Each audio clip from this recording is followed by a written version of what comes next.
नमस्कार। Programme 8 PM में एक बार फिर आपका स्वागत है और मैं हूं दर्शपाल गुप्ता। जिस तरह से हमने पहले भी खबर दी थी कि चुनाव आयोग जम्मू कश्मीर के दौरे पर है, कल श्रीनगर में था और आज जम्मू है।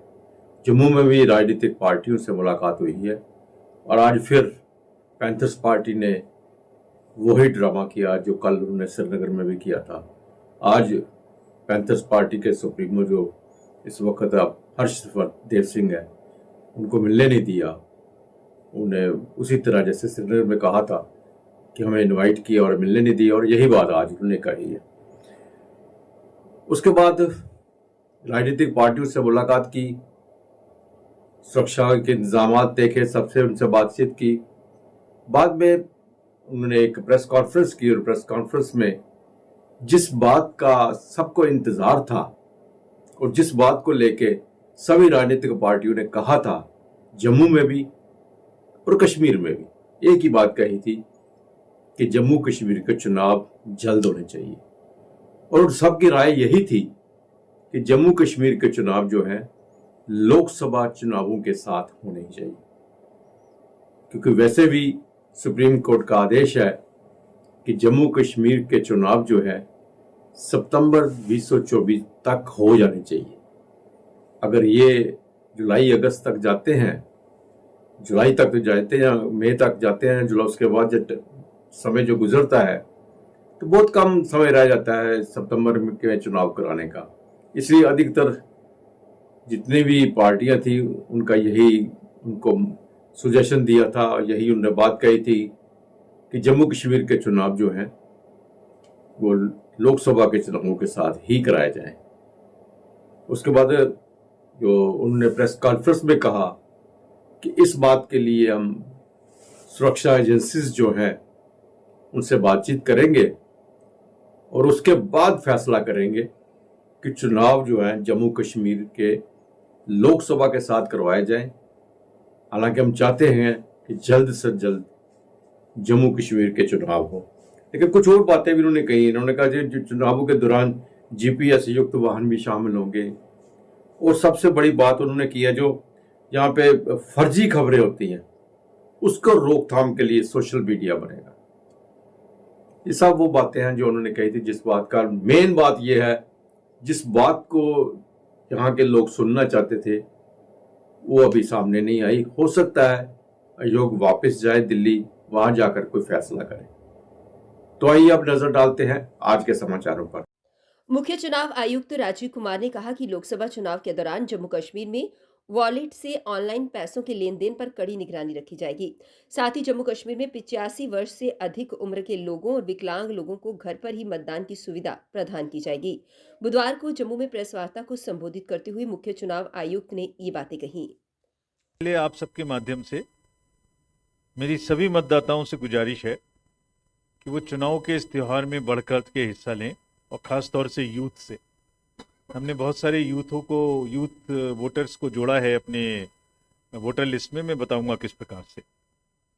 तो नौजवानों के साथ साथ राजनीतिक दलों को भी इस लोकतंत्र के महापर्व में भाईचारे और अमन के माहौल में लोकतांत्रिक त्यौहार के रूप में इसे मनाएं, ऐसा सबसे हमारा अनुरोध है। हम बिल्कुल दृढ़ संकल्प हैं, बिल्कुल कमिटेड हैं। जो चुनाव हम कराएंगे JNK में भी और पूरे देश में भी, जिसकी तैयारी पूरे देश में चल रही है। ये हमारा लास्ट विजिट है। स्टेट्स को हम विजिट कर चुके हैं काफ़ी। बिल्कुल पीसफुल, प्रलोभन मुक्त और अधिक से अधिक भागीदारी के साथ कराएं, ऐसा तैयारी हमने की है। और ऐसा हम क्यों कह रहे हैं इसका भी विश्वास आपको कैसे हो ये भी आपको बताएंगे। 24 के लिए, असेंबली इलेक्शंस के लिए, पार्लियामेंट्री इलेक्शंस के लिए देश में जहां जहां बुक्ड हैं, 24 में काफ़ी सारे हैं, उन सब के लिए हम तैयार हैं। पिछले 2 दिनों में सबसे पहले हमने राजनीतिक पार्टियों से बातचीत की। तो श्रीनगर में हमारे पास में जो राजनीतिक पार्टी मिलने आई उन्होंने क्या कहा ये मैं आपको बताऊंगा। उसके बाद DM SP से, IG से, ADG से हमने डिस्कशन किया, उन्होंने निर्देश दिए। उसके बाद में जितनी एनफोर्समेंट एजेंसी हैं सेंट्रल गवर्नमेंट और स्टेट गवर्नमेंट की, उनसे आज जम्मू में मीटिंग की और फिर CS DG और उनके सारे साहिबान से मुलाकात की। तो सबके साथ क्या हुआ, उन्होंने क्या कहा, ये मैं आपको विस्तृत बताऊंगा।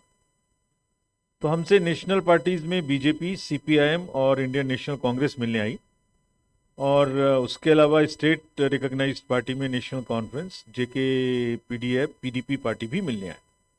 तो इन्होंने हमसे क्या मांग की है, मैं पहले उनकी तरफ से आपको बताता हूँ। पार्टीज का कहना था कि चुनाव बिल्कुल निष्पक्ष और पारदर्शी तरीके से कराए जाएं, उसमें भेदभाव ना हो। कुछ पार्टियों को ऐसा सोचना था कि प्रशासन एक तरफ कार्य कर सकता है, इसलिए ये निश्चित किया जाए कि वो लेवल प्लेइंग फील्ड सुनिश्चित करें।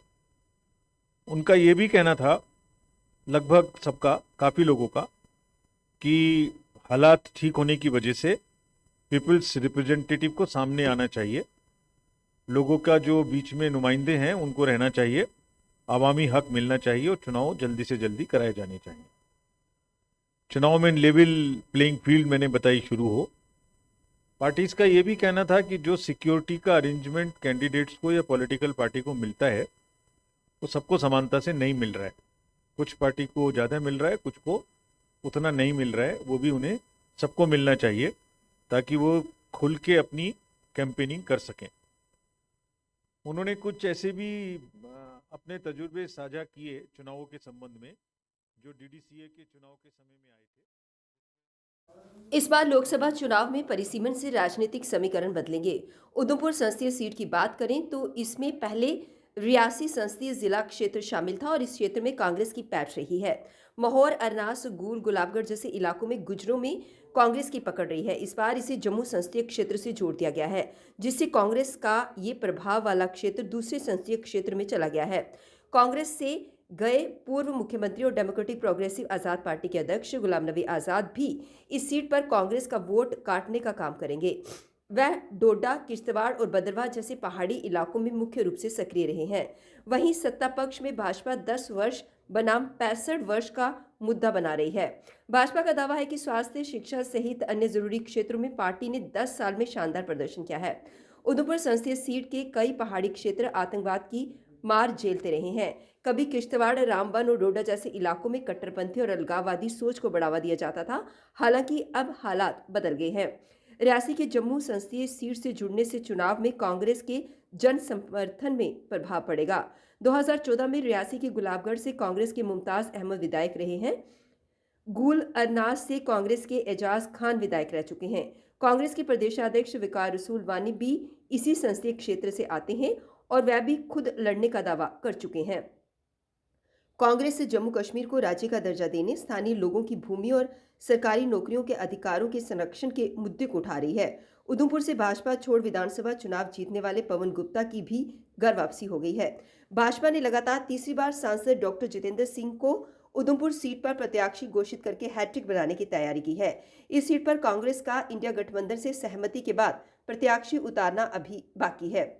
उधमपुर संसदीय क्षेत्र को पिछले 10 साल में 3 मेडिकल कॉलेज मिले हैं। इसमें कठुआ, डोडा के बाद उधमपुर मेडिकल कॉलेज को खोला गया है। इस संसदीय क्षेत्र में दिल्ली कटरा एक्सप्रेस वे का निर्माण किया जा रहा है। चिनाव पर बिजली उत्पादन के लक्ष्य को बढ़ाने का काम किया जा रहा है। इसके अलावा संसदीय क्षेत्र के विभिन्न स्थानों पर विद्युत उत्पादन परियोजनाओं पर काम किया चल रहा है। उधमपुर डोडा संसदीय सीट से जीतने वाले उम्मीदवारों को केंद्र में बैठने का मौका मिला है। इससे इस संसदीय सीट पर विकास को गति मिली है। कई नई परियोजनाएं जारी हैं। 2 बार इस सीट को जीत चुके 2014 और 2019 भाजपा सांसद डॉक्टर जितेंद्र सिंह 10 साल से पीएमओ में मंत्री हैं। इससे पूर्व सदर रियासत डॉक्टर करण सिंह 1967 से 1980 तक कांग्रेस की टिकट पर 3 बार जीतकर केंद्र में मंत्री रहे हैं। भाजपा सांसद चमनलाल गुप्ता जीते और केंद्र में मंत्री रहे। उधमपुर संसदीय सीट पर 7 लाख से अधिक मतदाता हैं। 2019 के चुनाव में भाजपा से सांसद डॉक्टर जितेंद्र सिंह ने 7,24,311 वोट हासिल किए थे, जिसमें 8,905 मत डाक मतपत्र से हासिल हुए थे। कांग्रेस के विक्रमादित्य को दूसरे नंबर पर 3,67,059 मत मिले थे, जिसमें 936 डाक मतपत्र से मत आए थे। भाजपा के प्रत्याशी डॉक्टर जितेंद्र सिंह का दावा है कि प्रधानमंत्री के नेतृत्व में इस बार भी पार्टी उधमपुर संसदीय सीट पर अच्छा प्रदर्शन करेगी। भाजपा ने 10 साल में सभी महत्वपूर्ण क्षेत्रों में अभूतपूर्व विकास करवाया है। आज उधमपुर, डोडा और कठुआ निर्वाचन क्षेत्र को देश के प्रमुख निर्वाचन क्षेत्रों में गिना जा रहा है। इस संसदीय क्षेत्र में कई महत्वपूर्ण परियोजनाओं पर काम हो रहा है। पीडीपी की प्रधान एवं पूर्व मुख्यमंत्री महबूबा मुफ्ती ने आरोप लगाया कि भाजपा नागरिकता संशोधन कानून लागू कर हिंदू महासभा के 2 राष्ट्रीय सिद्धांत का अनुसरण कर रही है। उन्होंने कहा कि मामला सुप्रीम कोर्ट में लंबित है। ऐसे में नागरिकता संशोधन कानून लागू कर सरकार अपनी नाकामियों से लोगों का ध्यान भटकाने का प्रयास कर रही है। उन्होंने एक्स पर एक पोस्ट में कहा कि विभाजन के 70 साल बाद भी भाजपा हिंदू महासभा के 2 राष्ट्रीय सिद्धांत का अवधारणा से जुड़ी हुई है। अपने एजेंडे को आगे बढ़ाने के लिए उन्होंने हमारे लोगों के बीच एक और विभाजन पैदा करने के लिए ही नागरिकता संशोधन कानून लागू किया है। उन्होंने कहा कि सर्वोच्च न्यायालय में मामला लंबित होने के बावजूद इसको जल्दबाजी में लागू करना लोगों को नफरत की राजनीति में धकेलने का एक हताश प्रयास है। सभी समुदायों विशेषकर मुसलमानों से अपील है कि वे उनके जाल में ना फंसे।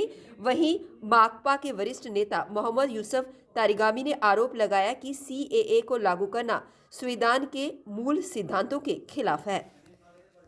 जब देखा उन्होंने कि किसी तरीके से जो हमारे जो मुसलमान भाई हैं वो सड़कों पे नहीं आ रहे हैं जिस तरह से ये चाहते थे कि वो आए और फसादात हो जाएं, तो अब इन्होंने आखिरी तीर जो इनके कमान में था उसको इन्होंने चलाया है, ये सोच के कि फिर से, जैसे आपको याद होगा शाहीन बाग में कितने पीसफुल प्रोटेस्ट हुए थे, उसके बावजूद अभी तक हमारे कई नौजवान इस वक्त जेलों में बिना ज़मानत के 2-2, 3-3 साल से बंद हैं। तो ऐसे में मुझे लगता है कि मैं तो अपील ही कर सकती हूँ तमाम जो हमारे हिंदू भाई बहन हैं और ख़ासकर जो मुसलमान हैं कि इनके इस जाल में फंसना नहीं है। हमें अभी सड़कों पे आने की ज़रूरत नहीं है। हमारे जो इस कम्युनिटी के जो सीनियर लोग हैं वो अदालत में गए हैं और खुशी की बात यह है कि पिछले कुछ देर से जो सुप्रीम कोर्ट के जो फैसले भी आ रहे हैं वो भी किसी हद तक लोगों के हक़ में आ रहे हैं, आवाम के हक़ में आ रहे हैं। तो इस वक्त मौका है वोट से जवाब देने का। अपना वोट सही तरीके से इस्तेमाल कर लीजिए ताकि कल को अगर आप आवाज़ भी उठाएं किसी कानून के ख़िलाफ़ तो आपको दंगे, जैसे दिल्ली में दंगे कराए गए, फिर उसमें उन्हीं को जेल में डाला गया जो विक्टिम्स थे। केंद्र शासित प्रदेश सरकार विस्थापितों को भूमि स्वामित्व व अधिकार देने के लिए प्रतिबद्ध है। ये बात उपराज्यपाल मनोज सिन्हा ने सुकेतर में पीओजे के भवन की आधारशिला रखने के दौरान कही। उन्होंने कहा कि अब विस्थापितों को भी देश के नागरिक के समान अधिकार और आगे बढ़ने का समान अवसर मिलेगा। अब वे न केवल वोट डाल सकते हैं बल्कि चुनाव भी लड़ सकते हैं। व्यावसायिक शिक्षा व सरकारी नौकरी प्राप्त करने की आस भी पूरी कर सकते हैं। एलजी ने पीओजे के और पश्चिमी पाकिस्तान शरणार्थियों को लंबित मांग पूरी होने पर बधाई दी। उन्होंने कहा कि सुकेतर में 40 कनाल 17 मरला में भवन का निर्माण किया जाएगा। इसमें समृद्ध सांस्कृतिक विरासत को प्रदर्शित करने और सामुदायिक कार्यालय प्रदान किया जाएगा। विस्थापित व्यक्तियों के कल्याण के लिए अन्य बुनियादी ढांचे के अलावा एक बलिदान स्तंभ और एक एम्फी थिएटर शामिल होगा। पीओजे के भवन विस्थापित व्यक्तियों को सम्मान और अधिकार देने के लिए सरकार की अटूट प्रतिबद्धता का प्रमाण है, जो अपने अधिकारों से वंचित थे और दशकों से अत्याचार सह रहे थे। और उनका परिवार जहां प्रगति की सीढ़ियां चढ़ रहा था, वहीं जम्मू कश्मीर में बसे लोग भेदभाव की वजह से किसी तरह अपना जीवन यापन करने के लिए मजबूर थे। ऐसे ही एक श्रेणी और है, वेस्ट पाकिस्तान से आए हुए शरणार्थी भाइयों की 1618 फैमिलीज हैं। अब इसी परिवारों में से 2 लोग देश के प्रधानमंत्री बन गए, डॉक्टर मनमोहन सिंह और इंद्र कुमार गुजराल। लेकिन जो यहाँ बसे उन्हें विधानसभा और स्थानीय चुनाव में मतदान देने का भी अधिकार नहीं था। राजनीतिक बात करने में आया भी नहीं हूँ, लेकिन ये सच्चाई है कि जम्मू कश्मीर में कुछ लोगों ने मिलकर एक साजिश के तहत एक ऐसी व्यवस्था बनाई थी जिसमें एक बड़े समुदाय को अधिकार विहीन दोयम दर्जे का नागरिक बनाकर रखा गया था। उन लोगों ने हजारों शरणार्थी परिवारों के लिए अभाव संघर्ष की एक ऐसी व्यवस्था बनाई थी जिसमें न वो सपने देख सकते थे, न ही अपनी आकांक्षाओं को पूरा कर सकते थे। भारत के सम्माननीय प्रधानमंत्री आदरणीय नरेंद्र मोदी जी ने ऐतिहासिक परिवर्तन के द्वारा सभी शरणार्थी परिवारों को वो सारे अधिकार दिए जो भारत के किसी भी नागरिक को प्राप्त हैं। जाति एवं अन्य प्रमाण पत्र उपलब्ध कराए गए। नई पीढ़ी स्कूल कॉलेजों में दाखिला ले सके, अपने उज्जवल भविष्य का निर्माण कर सके, इसकी व्यवस्था की गई। दशकों तक उन्हें वोटिंग राइट से वंचित रखा गया था। दूसरी तरफ प्रधानमंत्री जी ने राजनीतिक अधिकार भी देने का काम किया। 5 अगस्त 2019 के बाद जम्मू कश्मीर की स्थिति बदली और फिर 5 वर्षों में आधारभूत ढांचे के विकास के लिए जमीन तैयार की गई। निवेश के लायक अनुकूल माहौल बनाया गया। उद्योग लाने एवं व्यापार बढ़ाने के लिए नियम सरल किए गए। केंद्र सरकार का भरपूर साथ मिलने से जम्मू कश्मीर ने आत्मनिर्भर बनने के लिए कई ठोस कदम उठाए हैं, किंतु राह में चुनौतियां भी कम नहीं हैं। इन्हीं बाधाओं को पार करने के लिए नई औद्योगिक नीति लाई गई, जिसका असर हुआ और देश विदेश से 90,000 करोड़ रुपए तक के निवेश प्रस्ताव भी आ गए। अब बस इन्हें 100% धरातल पर उतारने की जरूरत है। जम्मू कश्मीर के उपराज्यपाल मनोज सिन्हा ने बुधवार को धर्मनगरी कटरा में त्रिकुटा पर्वत पर विराजमान माता वैष्णो देवी के तीर्थ पर पूजा अर्चना की। उन्होंने सभी के लिए शांति, समृद्धि और खुशहाली के लिए प्रार्थना की। निर्वाचन आयोग को बीजेपी का पिट्ठू करार देते हुए पैंथर्स पार्टी के अध्यक्ष हर्षदेव सिंह द्वारा प्रदर्शन किया गया। उनका कहना था कि इलेक्शन कमीशन बीजेपी की सपोर्ट कर रही है और पैंथर्स पार्टी को निर्वाचन आयोग के ऑफिस के अंदर तक नहीं जाने दिया जा रहा। कल 8 बजे फिर आपसे भेंट होगी। तब तक इजाजत दीजिए। नमस्कार।